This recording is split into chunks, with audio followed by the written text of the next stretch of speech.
ለተጋጣሚ አሁን ምን መልዕክት አስተላልፋለህ? ከውድድሩ በፊት ንስሐ ግባ፣ ጸልይ። እሺ እና ሲይዝህ ደጋግሜ ብዬዋለሁ፣ እጅ ስጥ። ተጋጣሚ ስላደረገው ነገር ግራፕሊንግን ይፈራዋል።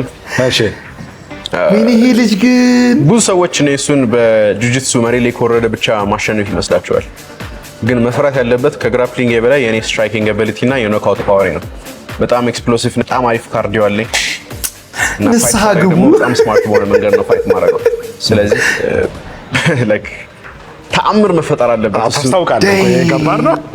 ምንድን ነው ይሄ ቲሸርት? እንግዲህ የዚህ ፋይት ማስታወሻ ብለን ያሰብነው የሰራነው መርች ነው። እሺ እዚህ ጋር እንደምታዩት እኔና ተፋላሚው አለ።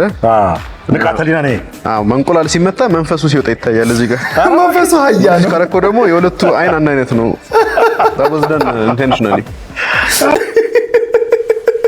ጆኒ ጋራ ቀጣይ የምትፋየተው አካል መጀመሪያ ንስሐ ገብተህ መግባት አለበት ሪንግ ውስጥ። ምክንያቱም ከሪንጉ በህይወት አትወጣም ማለት ነው። ፌሰናው ራሱ በቃ የሚያይህ እይታው ብቻ በቂ እኮ ነው። ጆኒ ግን በጣም ነው የሚያስፈራው።